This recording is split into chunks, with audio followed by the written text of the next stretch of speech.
Bueno, hemos estudiado hasta el momento los dos primeros documentos, que eran el documento yavista y el documento eloísta. Ahora vamos a entrar en el tercer documento. Cuando hablamos de primero, segundo y tercer documento, estamos hablando de por fechas. Es decir, el más antiguo es el yavista, a continuación, como vimos, era el eloísta, y ahora el siguiente en la fecha es el documento deuteronomista, o también llamado Deuteronomio, es lo mismo. Si os acordáis, el documento, digamos, yavista se mencionaba como documento Y o J, porque servía lo mismo yavista que geovista. El documento eloísta se mencionaba como documento y el documento deuteronomista o deuteronomio lleva el nombre de documento de Deuteronomio, ¿no? Entonces, lo primero que debemos saber es de dónde viene el nombre de deuteronomista, ¿no? Es que los judíos mencionaban los libros y tomaron el nombre de las primeras palabras de lo que era el texto hebreo, ¿no? Y aquí se dice, estas son las palabras, como dice aquí, que Moisés habló. Entonces, el Deuteronomio en hebreo se llama Devarim, que quiere decir palabras. Y en nuestro concepto, el texto o el nombre que se le da al Deuteronomio es segunda ley, porque es una repetición de la ley que encontramos en el libro del Éxodo. Entonces, por eso se llama segunda ley. En cuanto al autor y la fecha de composición, como el resto de los documentos que componen el Pentateuco, tampoco sabemos con exactitud quién o quiénes fueron los autores del Deuteronomio. Lo que sí sabemos es que Moisés no escribió todo el texto del Deuteronomio, aunque es probable que él escribiese o mandase escribir algunos de los discursos dados por él a Israel. Especialmente esas partes que, como hemos dicho, se conservaron en los santuarios de la época. Es decir, Moisés no escribió todo el Deuteronomio, pero probablemente escribió algunos de los discursos.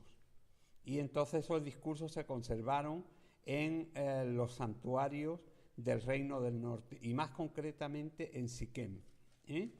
Este material, que se había mantenido por tradición oral primero, habría sido el material base del actual libro del Deuteronomio. Estamos en la página 173.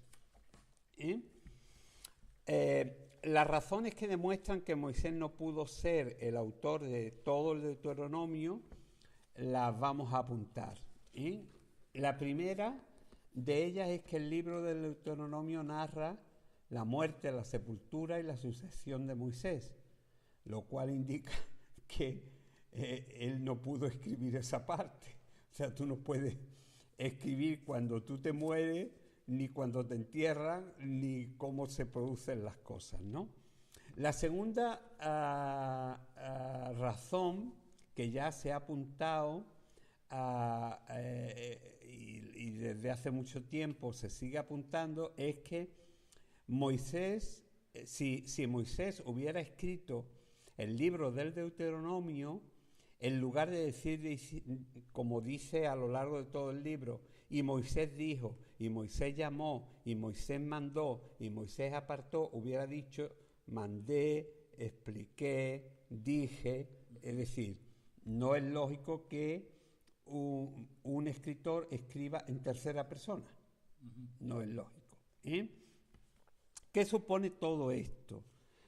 Pues con respecto a los autores del Deuteronomio, aunque no se puede precisar quién lo escribió exactamente, yo digo que es bastante probable la deducción que hace Gerhard von Rad. Gerhard von Rad es uno de los grandes expertos evangélicos en el Pentateuco. Es decir, es un hombre que murió con más de 85 años y que había dedicado su vida a estudiar básicamente el libro del Génesis y el Pentateuco. Es decir, que era un hombre que sabía de lo que estaba hablando. Además, leía hebreo y escribía desde los 5 años.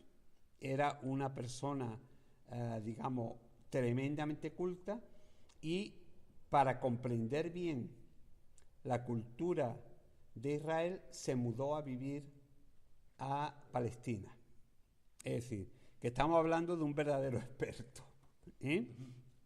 Y él dice que el libro fue escrito en los círculos sacerdotales del Reino del Norte. Y para afirmar esto lo hace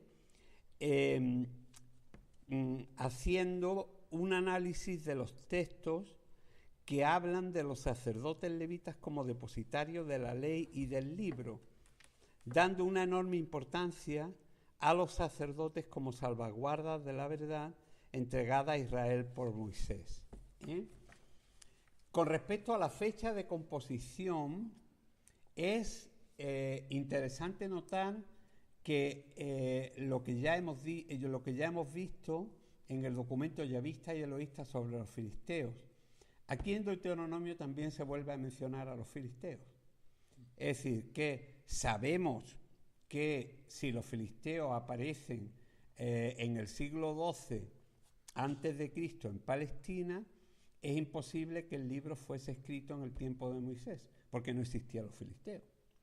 Tiene que ser de después del siglo XII. Un segundo dato para la fijación de la fecha de escritura del Deuteronomio es la cita que se hace en el libro sobre Dan. En Deuteronomio 34:1 se dice que fue un territorio y una ciudad que tomaron su nombre y su descripción después de la conquista de la tierra con Josué, y más concretamente fue importante después del periodo de los jueces, habiendo sido nombrada Dan por los israelitas que emigraron al norte. Es decir, si la ciudad de Dan, el territorio de Dan que se menciona en Jueces y que se menciona muchas veces, ese nombre proviene del periodo de los jueces, el libro tuvo que ser escrito después de que ese nombre ya estaba dado. Es lógico, si no, no se le llamaría así. Y en este punto es notar también los datos que tenemos sobre la ciudad de Lais, que dicen que es una de las ciudades más antiguas del Reino del Norte, que ahí se menciona la ciudad de Lais, pero que fue destruida por los israelitas de la tribu de Dan en el año 1100 a.C., lo que indica que la escritura del Deuteronomio fue como mínimo posterior al siglo XI a.C., porque es decir, si la ciudad de Lais se destruye en el año 1100 y es mencionada la ciudad de Lais como ya conocida, quiere decir que la escritura tiene que ser posterior. No hay ninguna duda de que se escribió en los círculos sacerdotales de Israel, como lo demuestra las constantes citas a territorios y montes del Reino del Norte. Por ejemplo, en el Deuteronomio se habla acerca del monte Ebal, del monte Gerizim, que fue el lugar del famoso templo samaritano, rival de Jerusalén, el monte de Hermón. Es decir, en las escrituras de los libros, uno de los datos que nos da una idea de dónde se escribe es los lugares que se mencionan.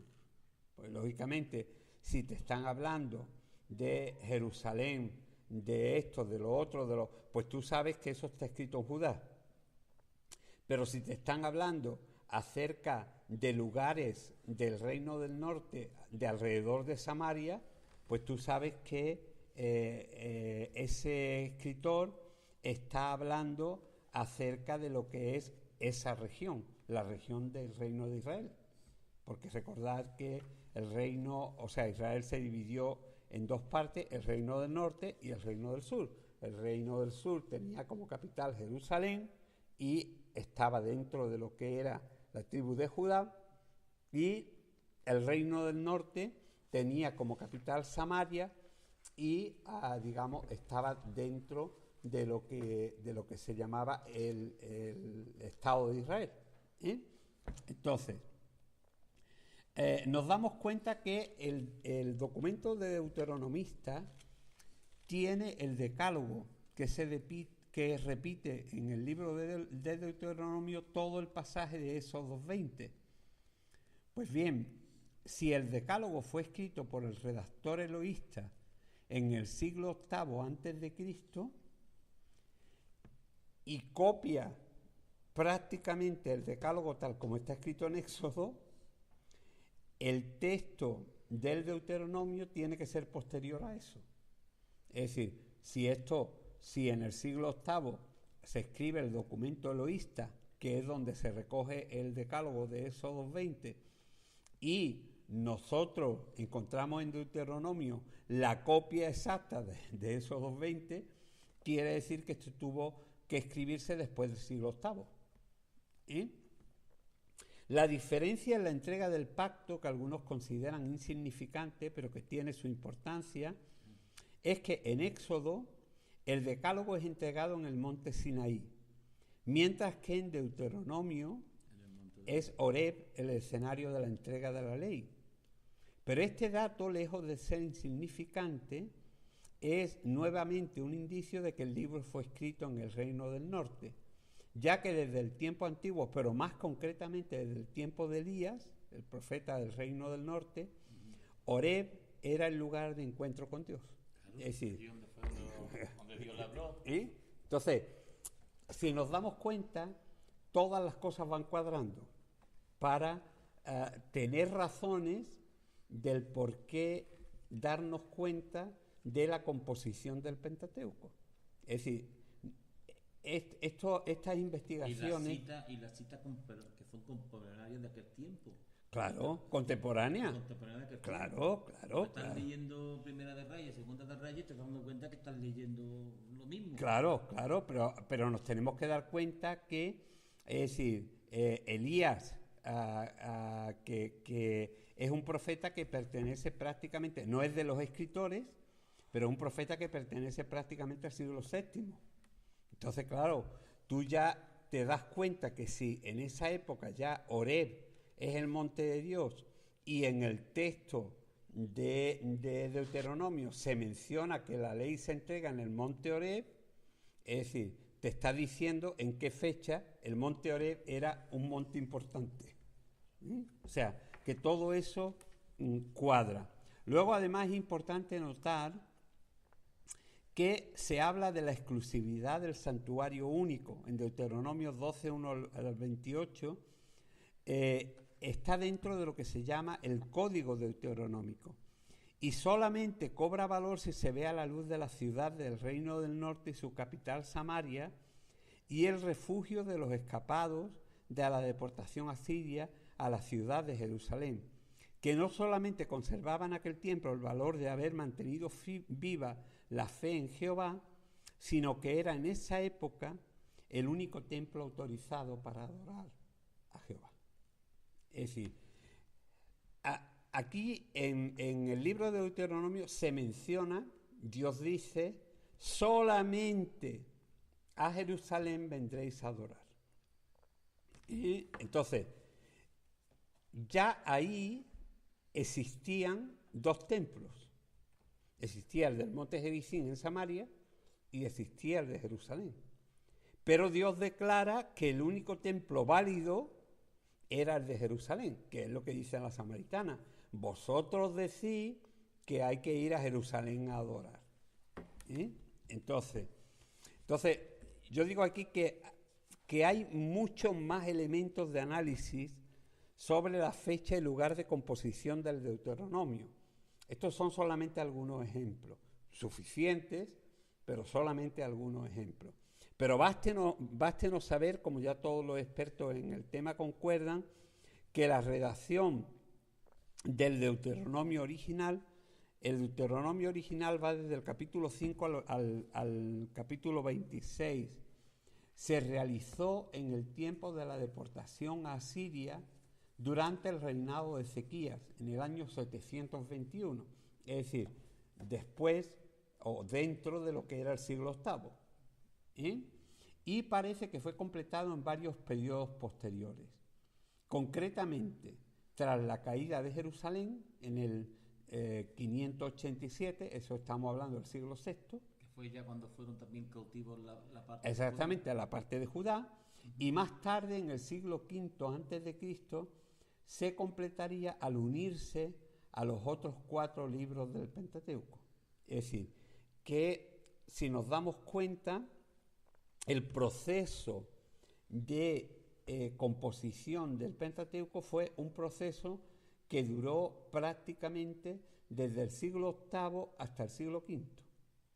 Es decir, se tuvo una primera parte que eran los capítulos 5 al 26, después se le fueron agregando otra serie de partes en el año 587, o alrededor de esa época, y finalmente se completó cuando se puso con el resto del texto dentro de la Torá, en el siglo V antes de Cristo.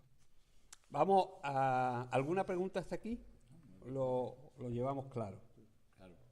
Ahora mismo lo que estamos... Siglo XV estamos hablando ya del tiempo ya cuando... Siglo V. Después de Nehemías. Después de Nehemías. Claro, a la vuelta del cautiverio. Porque ya estaba ahí. Ya estaba Esdras y la escuela de Esdras, que son los que al final hacen la composición de la Torá que tenemos hoy, de lo que es el Pentateuco. Ahora, vamos a ver un poco la extensión y el contenido de la historia deuteronomista. Si nos damos cuenta, cuando hemos estudiado el documento yavista, el documento yavista discurre a través de una serie de capítulos y tiene unas características específicas. ¿Os acordáis que eran temas importantes como era la bendición? Básicamente, ¿os acordáis? Era esencial en el documento. Uno era la bendición y otro era el temor, ¿no? Y el otro era el temor de Dios, en el caso del documento eloísta. ¿Sí? Entonces, aquí vamos a ver un poco la extensión y el contenido. Según los especialistas en el tema, el documento deuteronomista es una obra que fue elaborada en sucesivas etapas, comenzando por una primera parte que es llamado el libro de la alianza o del pacto, también conocido como pacto de vasallaje. De eso hablaremos un poco más adelante. Y que abarca los capítulos 5 al 26.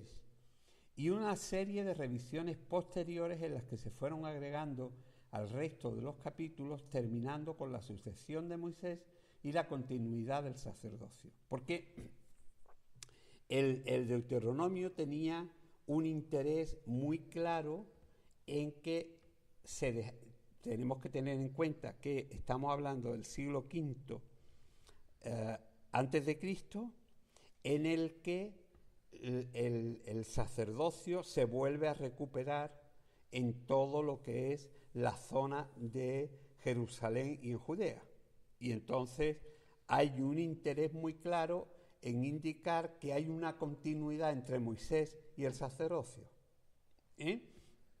Pero el libro del Deuteronomio no se puede estudiar con profundidad dejando de lado el trasfondo histórico del descubrimiento del libro del pacto en el tiempo de Josías y su reforma religiosa llevada a cabo en el año 622 a.C. Es decir, Josías, que fue un rey reformador de Judá, de Israel, va a dar libertad del yugo asirio, pero emprende también una profunda reforma religiosa que culmina con la reconstrucción del Templo de Jerusalén y la restauración del culto levítico. Durante la reconstrucción del templo de Jerusalén, el sacerdote Hilquías descubre la primera redacción del Deuteronomio, que él llama el libro de la ley. Leemos el texto, dice: entonces el sumo sacerdote Hilquías dijo al escriba Safán: he hallado el libro de la ley en la casa de Jehová. Entonces Hilquías entregó el libro a Safán y éste lo leyó. Entonces el escriba Safán fue al rey y le dio informe diciendo: tus siervos han vaciado el dinero que se halló en el templo y lo han entregado en manos de los que hacen la obra, los que están encargados de la casa de Jehová. Asimismo, el escriba Safán declaró al rey diciendo: el sacerdote Hilquías me ha dado un libro. Y Safán lo leyó en presencia del rey. Y sucedió que cuando el rey escuchó las palabras del libro de la ley, rasgó sus vestiduras. Es decir, aquí hay un tema interesante. ¿Por qué el rey, digamos, rasga sus vestiduras cuando lee la lectura escucha la lectura del libro? Porque se da cuenta que ni siquiera, es decir, en el reino del norte se ha hecho caso de lo que mandaba la ley. La ley mandaba que solamente se adorase en Jerusalén, pero en Samaria se había seguido adorando en lo que era el templo del monte Gerizim. Entonces él rasga las vestiduras y dice que tras tener consulta con los sacerdotes de Jerusalén y con la profetisa Hulda, el rey decide leer al pueblo el libro encontrado y renovar como nación el pacto con Dios que dicho libro recogía, pero conforme al modelo contenido en el Deuteronomio, razón por la cual al Deuteronomio se le llamó originalmente el libro del pacto, porque es como si se le exigiese al pueblo que hicieran un nuevo pacto con Dios. Según todos los indicios, este libro, que había sido depositado en el templo casi un siglo antes por los levitas que se refugiaron en Jerusalén tras la toma de Samaria por los asirios, durmió en el templo hasta su descubrimiento. Pero ¿se corresponde este libro de la ley o del pacto hallado en el tiempo de Josías con nuestro Deuteronomio actual? Esto es una pregunta que, aunque aquí es retórica, es importante que sepamos. ¿Tenemos en el Deuteronomio el texto de ese libro del pacto completo o no? ¿Se ha quitado algo? ¿Se ha puesto algo? ¿No? Entonces, es importante entender esto. Uno de los primeros en precisar que el libro de la ley descubierto en el templo de Jerusalén era el Deuteronomio fue Jerónimo, que murió en el año 420 después de Cristo, quien basó su identificación en la reforma emprendida por Josías tras el descubrimiento del libro, que se correspondía totalmente con los capítulos 12 y 13 del Deuteronomio que existe hoy. Es decir, Jerónimo, que fue San Jerónimo, que fue el que tradujo la Vulgata al latín, este hombre fue uno de los primeros que dijo: mira, si nosotros observamos los capítulos 12 y 13 del Deuteronomio que tenemos hoy y vemos la reforma que hizo Josías, nos damos cuenta que estamos hablando de lo mismo. Entonces, este fue el primero que lo identificó. Hoy en día, la mayoría de los investigadores del Pentateuco concuerdan en señalar que aquel libro de la ley o del pacto descubierto por el sacerdote Hilquías contenía los capítulos 5 al 26 del Deuteronomio actual, pero el Deuteronomio tiene más de 26 capítulos. Es decir, que los capítulos esos se agregaron posteriormente, como hemos dicho, algunos durante el tiempo de Josías y otros, digamos, durante el tiempo de Esdras. Aunque un exegeta importante de Huete indicó sus dudas sobre esta identificación, proponiendo que en realidad el Deuteronomio no fue encontrado durante la reforma de Josías, sino que fue un documento creado durante el reinado de ese rey para dar legitimidad al proceso de reforma religiosa emprendida por el propio Josías, su teoría no tuvo demasiados seguidores y fue otro exegeta de gran prestigio, Noz, quien dio cuerpo al estudio de la llamada historia deuteronomista, que en teología se conoce con las siglas HD y que comprendería no solamente el texto del Deuteronomio, sino los libros que van desde la conquista de la tierra de Canaán hasta el asentamiento y posterior desarrollo de la monarquía en Israel y Judá, terminando con el cautiverio babilónico, es decir, Josué, Jueces, Samuel y Reyes. Es decir, aquí nos encontramos con, digamos, un elemento nuevo. Es que el Deuteronomio formaría parte de lo que se conoce como la historia deuteronomista, que empieza con la entrega de la ley, pero que continúa a lo largo de distintos libros hasta llegar al cautiverio babilónico. Porque si recordáis, los libros de Reyes terminan con el cautiverio babilónico. Entonces eso es importante. La extensión del libro del Deuteronomio, que contiene 34 capítulos, es obra de varios redactores, que, como ya hemos apuntado, aunque con ligeras inclusiones de los escritores yavista, eloísta y sacerdotal, en los capítulos finales, y la distinción actual que se hace del Deuteronomio divide el libro en dos partes: lo que se conoce como el Deuteronomio original, los capítulos 5 al 26, que sería el antiguo libro de la ley que encontró el sacerdote Hilquías, y las otras partes.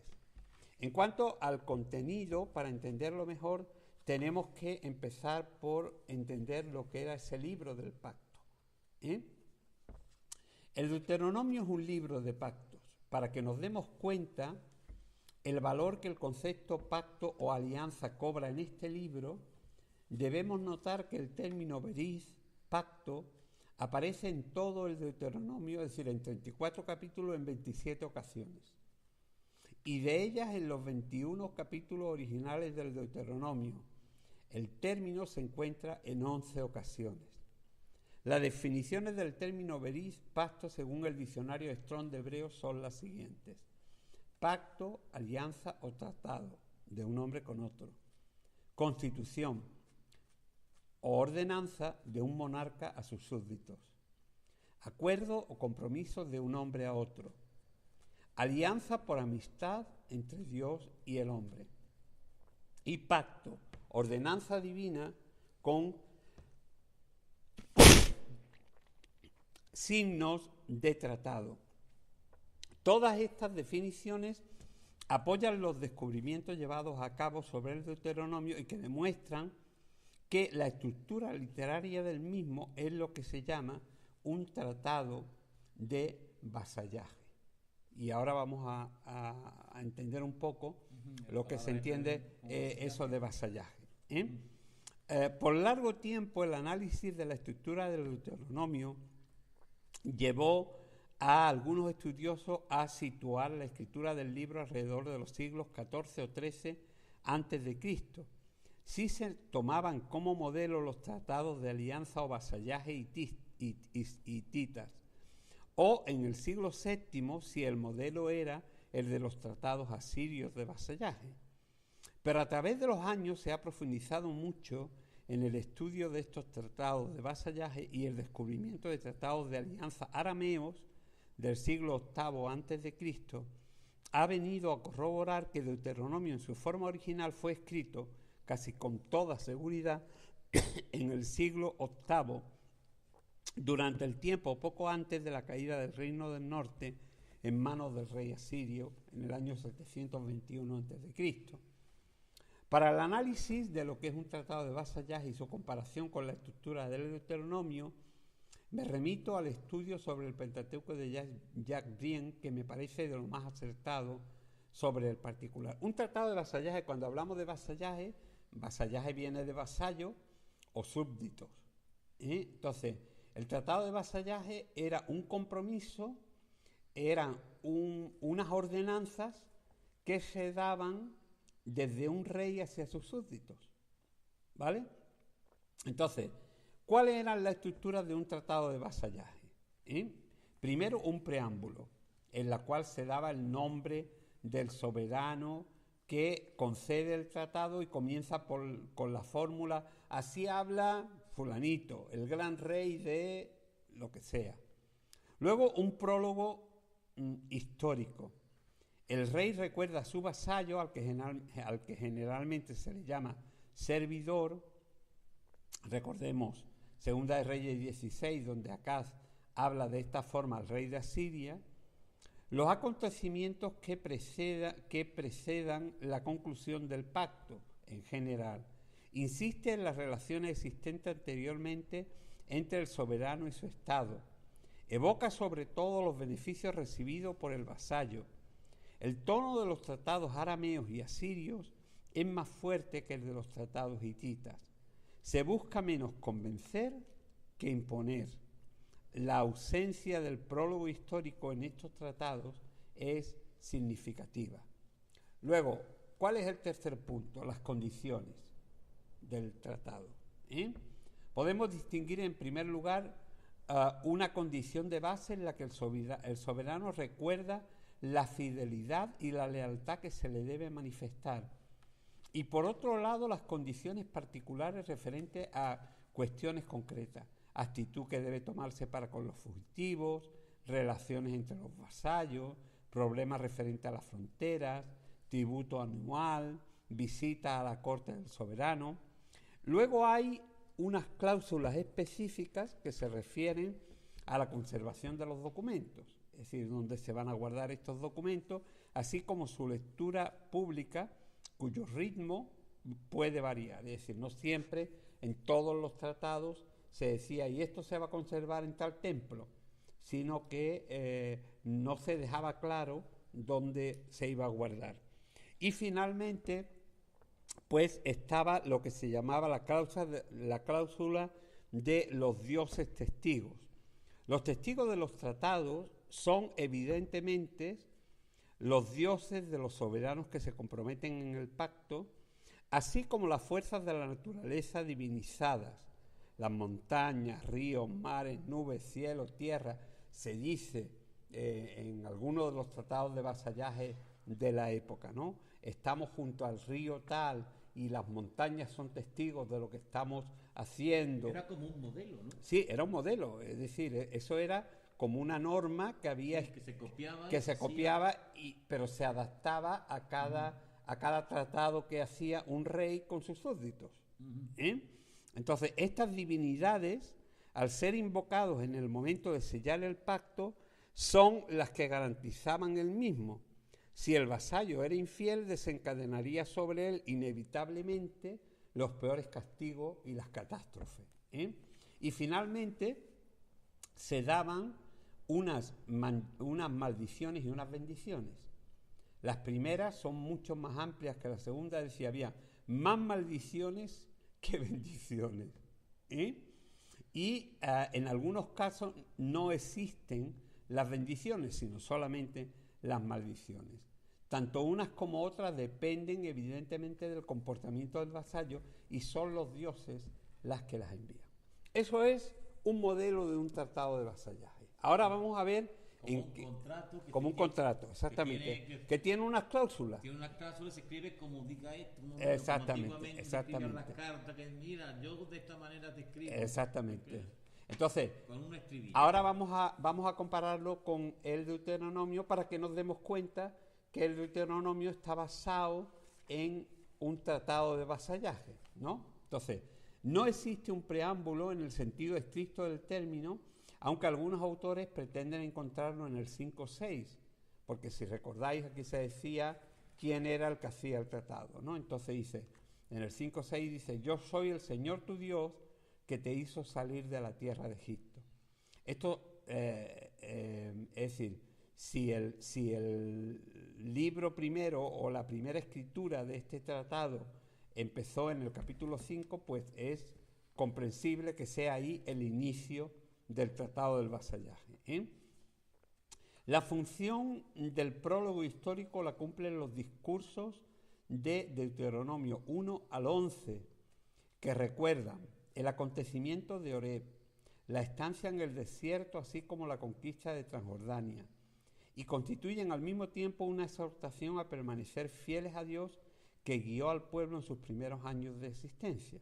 Es decir, si recordamos, había un prólogo histórico en el cual el rey, el soberano, les recordaba al pueblo lo que había pasado con ellos, por qué era su rey, a dónde los había traído, las tierras que había conquistado, todo lo demás, ¿no? Bueno, pues eso es lo que se recoge entre los capítulos 1 al 11 del Deuteronomio.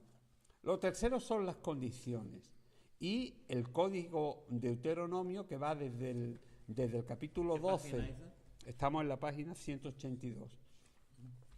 Punto 3, si os dais cuenta, yo he situado en cada página para que lo podamos ir comparando al mismo tiempo.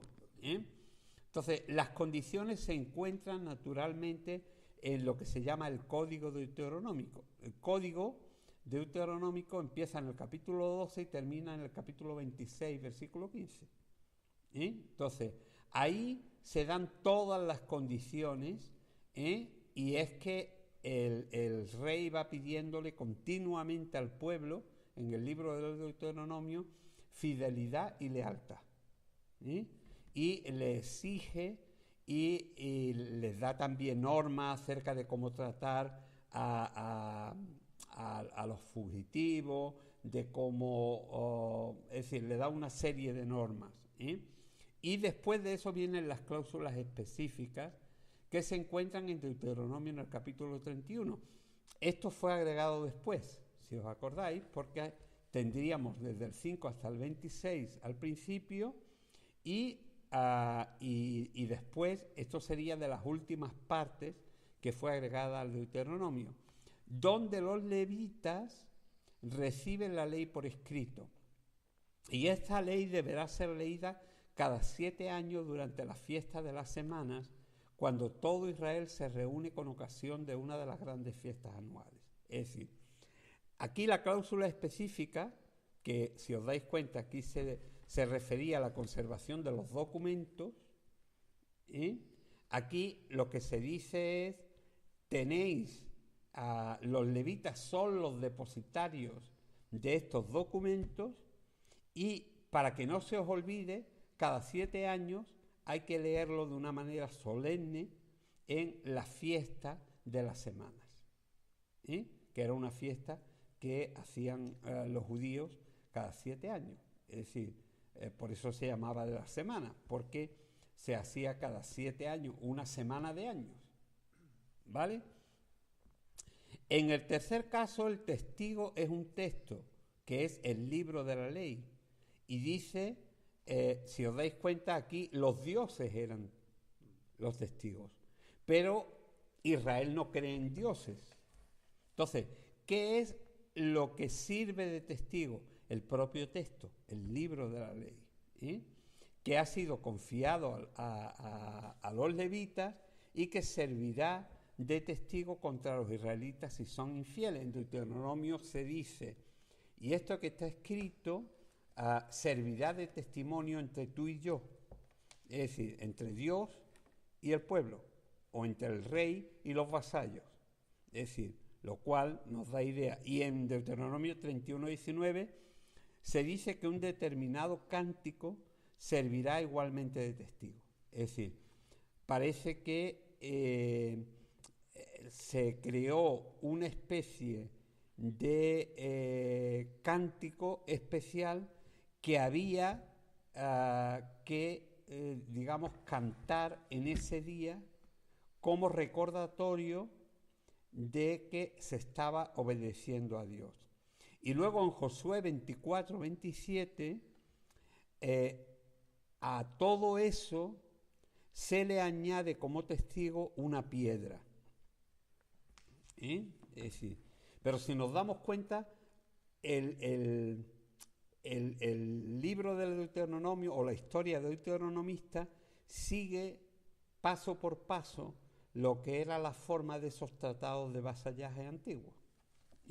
Luego, las maldiciones se encuentran en el capítulo 27, desde el versículo 15 al 26, y el texto es muy antiguo y los que la leen son los levitas. Es decir, los levitas eran los depositarios y los que leían las maldiciones. Las bendiciones se encuentran en el capítulo 28, pero con un estilo diferente. Y otra serie de maldiciones aparece en el 28:15. Si nos damos cuenta, es decir, el libro del Deuteronomio está escrito con la misma estructura de un tratado de vasallaje del siglo VIII aproximadamente, el que se hacía entre los arameos y también en Asiria. Entonces, teniendo en cuenta que esa es la época en que el pueblo es llevado a Siria, pues es lógico que el tratado tenga esas formas.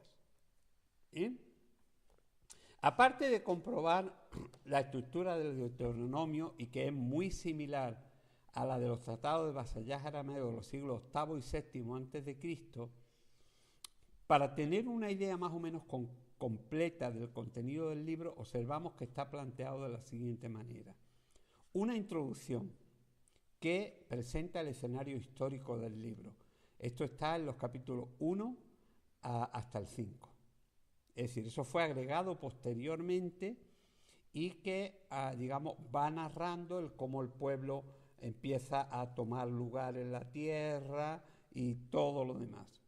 Un primer sermón de Moisés escrito en 2 partes, en el que se hace recordatorio de los hechos poderosos de Dios con Israel tras salir de Egipto, que va desde el capítulo 1 hasta el capítulo 4:43, y cómo la palabra de Dios transmitida, cómo la palabra transmitida por Dios es el fundamento para la vida del pueblo de Israel. Eso está en el capítulo 4 del libro del Deuteronomio. El segundo discurso de Moisés, cuyo contenido es que la ley es la guía y además el distintivo del pueblo de Dios. Este discurso también está dividido en 2 partes. El pacto con Dios o tratado de vasallaje demanda una total sumisión y fidelidad al Dios de Israel, tal como se ve desde Deuteronomio 4:44 al 11:32. Pero además se le dan las normas para la adoración, la vida diaria, la familia, los negocios, el liderazgo y el cuidado hacia los demás. Y esto lo tenemos desde Deuteronomio 12:1 al 28:68. El tercer sermón de Moisés, en el que se enfatiza el deseo de Dios de renovar el pacto que hizo tiempo atrás con Israel. Esto se encuentra en Deuteronomio 29:1 y llega hasta el 30:20. Es decir, esto ya, como vemos, es posterior, porque había que recordar en este tercer mensaje que se pone en boca de Moisés, aunque probablemente Moisés no lo dijese, que el pacto se seguía guardando, que el pacto seguía teniendo validez. Y finalmente la conclusión es la que se muestra la continuidad del liderazgo de Moisés y el sacerdocio para Israel. Es decir, que todo esto se va viendo a lo largo de todo el libro. Es decir, se enfatiza mucho el sacerdocio de Aarón y se enfatiza mucho lo que es que el pueblo, el orden levítico, que es decir, que era esencial para mantener, cuando ya se termina el Deuteronomio, lo que era la vida religiosa de Israel. Entonces, es muy importante que sepamos que, es decir, que este fue un documento que se hizo en 3 partes, es decir, en 3 épocas. Una primera que contenía capítulos 5 al 26, digamos, una segunda que se agregó finalmente, que iba desde el capítulo 27 hasta el capítulo 32, y luego una tercera parte que fue para situar o para unir con lo que era el libro de Números, que acababa de terminar, para situar la historia de Israel entrando a la tierra prometida. Es decir, y que va desde el capítulo 1 hasta el capítulo 5. Entonces, recordad, la primera parte se escribe alrededor del siglo VIII antes de Cristo, probablemente cercano al año 721, porque es cuando se produce el cautiverio de los israelitas llevados a Siria, pero los que escapan son los que llevan este texto a Jerusalén. Entonces, ya tenía que estar escrito en esa época. Es decir, que podemos decir que a lo mejor se escribió unos años antes, 2 años antes. 587 pone aquí, ¿no? No menos. No, esa sería la segunda parte. Es decir, la segunda parte se escribiría alrededor del 587, y porque ya ahí se da continuidad al sacerdocio y se da continuidad a lo que es el orden levítico, y luego la tercera parte es completada o puesta en el tiempo de Esdras, en el siglo V. Entonces, es importante que sepamos un poco cómo nos ha llegado ese documento. Para nosotros, aunque el documento termina en el Deuteronomio, en realidad hay partes de este documento que se encuentran, metidos o entremetidos con el texto de Josué, de Jueces, de los Primera y Segunda de Samuel y Primera y Segunda de Reyes. Pero son textos muy aislados. La base principal de la historia deuteronomista está en el Deuteronomio. Es decir, el 80% de la historia deuteronomista es el Deuteronomio. Y la forma de escribir son la de las personas que lo cogieron. Claro. La forma de escribir de los sirios. Bueno, de los sirios no, está escrito en hebreo. Pero el texto está escrito, pero claro, el modelo era lo que se hacía en Aram. Aram era el nombre de lo que era el territorio de Siria o Asiria. Primero Asiria, luego Siria. Entonces, cuando se habla de un tratado de vasallaje arameo, estamos diciendo que era un tratado de vasallaje asirio. Es decir, se escribe de acuerdo a lo que en aquella época los reyes asirios hacían con sus vasallos. Escribían un documento, ponían a los dioses como testigos, decían, si no cumples esto, o sea, le pedían fidelidad, le daban algunas normas, pero terminaban diciéndole, si no cumples esto, te van a caer las 20 plagas de los cielos. ¿No? Y si las cumples, en algunas ocasiones, en algunos tratados, se decía, si las cumples tendrás estas bendiciones. Tu pueblo por ti será bendito. Exactamente. Pero las bendiciones eran siempre mucho menores que las maldiciones, porque lo que se pretendía era atemorizar al pueblo para que el pueblo fuera obediente, fuera leal a Dios, no se fuese detrás de otros dioses. Entonces, esa es la base central de lo que se conoce como la historia deuteronomista, un tratado de vasallaje al que luego se le fueron agregando distintas cositas a lo largo del tiempo. Pero el libro de Josué, Jueces, bueno, Reyes, Segunda de Reyes, Deuteronomio empieza en Deuteronomio, sí. Y luego, hay algunos versículos que se pueden descubrir en el libro de Jueces, en el libro de Josué, en el libro de Primera y Segunda de Samuel, que en realidad sería el Samuel, los escritos de Samuel, y que Samuel no los escribió, pero bueno, se pone los escritos de Samuel porque el profeta principal de ese tiempo fue Samuel, ¿no? Y luego de los reyes, porque ya empieza la historia de los reyes hasta llegar al cautiverio, digamos, que lleva a ese material desde Samaria a Jerusalén. Entonces, preguntas, algo que no nos haya quedado suficientemente claro.